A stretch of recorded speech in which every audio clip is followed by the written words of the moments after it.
وسلم سے سوال کیا گیا تھا. صحابہ نے پوچھا دنیا کی طاقتور چیزوں میں بڑی طاقت والی چیز کون سی ہے؟ ترتیب وار حضور اکرم صلی اللہ تعالی علیہ وسلم نے ارشاد فرمایا لوہا ہے. لوہا بہت مضبوط چیز ہے. صحابی نے پوچھا کیا اس سے بھی زیادہ طاقتور کوئی چیز ہے؟ کہا ہاں اس سے بھی زیادہ اگر طاقت آگ میں ہے، کیونکہ آگ لوہے کو پگھلا دیتی. پوچھنے والے نے کہا کیا آگ سے بھی زیادہ طاقت کسی میں ہے؟ حضور نے فرمایا ہاں پانی میں ہے، پانی آگ کو بھی بجھا دیتا ہے. پانی کی طاقت بہت زیادہ ہے. سونامی پانی ہی سے تو آتا ہے. اور اس کے بعد پھر پوچھنے والے نے کہا کیا پانی سے بھی زیادہ طاقت کسی کی ہے؟ آپ صلی اللہ علیہ وسلم نے فرمایا ہاں دنیا میں سب سے زیادہ طاقت ہوا کے اندر ہے. وہ پانی ہو کہ لوہا ہو کہ آگ ہو، سب کو ہوا اڑا لے جاتی ہے.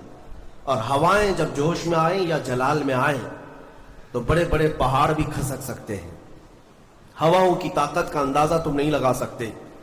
گھروں کی چھتیں اکھاڑ لیں گی اور لوگوں کو تہس نہس کر دیں گی ہوائیں اگر جلال میں آئیں. تو پھر پوچھنے والے نے پوچھا کیا اس سے بھی زیادہ طاقت کسی کے اندر ہے؟ حضور پاک صلی اللہ علیہ وسلم نے فرمایا ہاں ایک چیز میں ہے اور اس سے زیادہ پھر کسی کی چیز میں نہیں. پوچھا وہ کیا ہے؟ میرے آقا صلی اللہ علیہ وسلم فرماتے ہیں اس ہاتھ میں ہوا سے زیادہ طاقت ہے جو اللہ کی راہ میں عطا کیا تو دوسرے ہاتھ کو خبر نہ ہو. یہ اخلاص والا ہاتھ، اخلاص والا ہاتھ کہ اسے خود خبر نہ ہوئی ہو کہ اس نے اللہ کی راہ میں دیا ہے تو کتنا دیا، کیسے دیا. میرے عزیزو یہ اس کو اخلاص کہتے ہیں. یہ خالص اللہ کے لیے دیا، خالص اللہ کے لیے دیا. اس کی طاقت بہت زیادہ ہے. اب آپ کو میں وہ نکتہ بھی سمجھا دوں. اولیاء اکرام کی کرامتیں سنتے رہتے ہیں. میاں وہ کیا کھا کر کے اتنی طاقت بنائے تھے. غوث پاک رضی اللہ تعالیٰ عنہ بغداد میں بیٹھے ہوں اور دریا میں اگر سیلاب یا طوفان آ جائے اور کشتی بھنور میں پھنسنے لگے تو کئی واقعات ہیں کہ کشتی میں بیٹھے ہوئے مسافروں نے دیکھا کہ غوث پاک تشریف لائے. ان کی کشتی کو سل دیا، سنبھالا. جن کشتیوں میں پھٹن تھی یا پانی آ رہا تھا، یہ طاقت کیسے، یہ تصرف کیسے ان کے پاس حاصل ہوا؟ کوئی کھانا پانی ایسا ہے دنیا میں جس کو کھانے کے بعد اتنی بڑی طاقت مل جاتی ہے؟ میرے عزیزو یہ اولیاء کاملین کے پاس جو بھی طاقت تھی وہ اخلاص کی طاقت تھی. وہ جو عمل کرتے تھے وہ خالص اللہ کے لیے کرتے تھے، خالص اللہ کے لیے. اور وہ اپنے آپ کو تک فنا کر چکے ہوتے اللہ رب العزت کی بارگاہ میں. اسی لیے میرے عزیزو ان طاقتوں کے سامنے دنیا کی کوئی طاقت ٹک نہیں پاتی. اخلاص کی طاقت. آج تم کر کے تو دیکھو اللہ رب العزت کی بارگاہ میں اگر مخلص ہو گئے تو شیطان جو چیلنج کر کے آیا تھا اللہ کی بارگاہ میں لَأَقْعُدَنَّ لَهُمْ صِرَاطَكَ الْمُسْتَقِيمَ، مولا میں تیرے سیدھے راستے پر بیٹھ جاؤں گا، جو بھی تیرے سیدھے راستے سے گزرے گا میں اس کو بہکاؤں گا.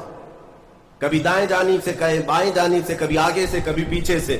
قرآن کی آیت میں بتا رہا ہوں آپ کو 8ویں پارے میں اللہ نے فرمایا شیطان یہ چیلنج کیا اللہ سے قیامت تک تو مجھے مہلت دے دے میں تیرے بندوں کو بہکاؤں گا. اور پھر اللہ تبارک و تعالیٰ سے وہ کہتا ہے کہ ان سب کو سیدھے راستے سے میں ہٹاؤں گا. لیکن شیطان نے اخیر میں ایک جملہ یہ بھی کہا مولا یہ جتنے بھی سیدھے راستے پر چلیں گے ان کو بہکا تو دوں گا الا عبادک منہم المخلصین، مگر تیرے وہ بندے جو اخلاص کے ساتھ تیری عبادت کرتے ہیں ان پر میرا داؤ نہیں چل سکے گا، میں انہیں نہیں بہکا سکوں گا. اب اندازہ کرو کہ شیطان جس کے پاس ساری طاقتیں آ جاتی ہیں باطل طریقے سے وقتی طور پر، وہ عاجز آ گیا تو پھر دنیا کی یہ چھوٹی موٹی طاقتیں تمہارا کیا بگاڑ لیں گی؟ اگر اخلاص تمہارے اندر آ جائے، خلوص کی دولت آ جائے. دنیا میں جو کچھ بھی کر رہے ہو سب دکھاوے کے لیے نہیں ہے. کچھ عبادتیں ایسی ہیں جو تمہارے ساتھ راز رہے تمہارے اور تمہارے پروردگار کے بیچ. ہر بات کی تشہیر کرنا ضروری نہیں ہوتا کہ لوگوں کی مدد آپ نے کیا تو پیپر میں چھاپ دیا، اور آپ کوئی نیکی کر رہے ہیں تو ضروری نہیں ہوتا کہ ہر چیز کی تشہیر کی جائے. ہاں کچھ چیزوں میں حکمت اور مصلحت ہو سکتی ہے کہ لوگوں کو نیکی کی طرف بلانے کے لیے اعلان کیا گیا ہو، لیکن ہر چیز میں نہیں. عزیزان گرامی وقار، اخلاص جب کسی کے پاس ہو تو ایک اور حدیث میں آپ کو بتا دوں. بندے جو عبادت کرتے ہیں نا یہاں پر دنیا میں بھی سب کا کچھ نہ کچھ ایک غرض ہے، کچھ نہ کچھ ایک مقصد ہے.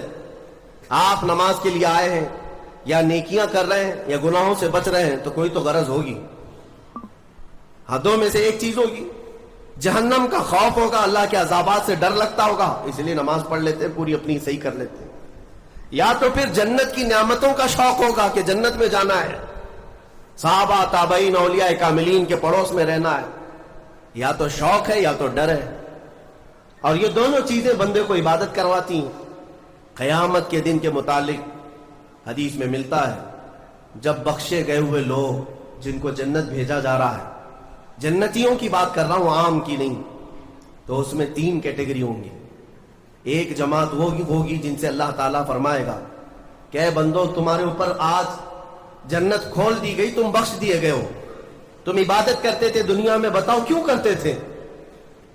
وہ بندے کہیں گے کہ مولا تیری جہنم سے بڑا ڈر لگتا تھا، اس کے عذابات کا خوف تھا، اس لیے ہم عبادت کرتے تھے۔ رب تعالیٰ فرماتا ہے کہ جس چیز سے تم ڈرتے تھے میں نے آج بچا لیا، جاؤ میری جنت میں، ان کو جنت بھیج دیا جائے۔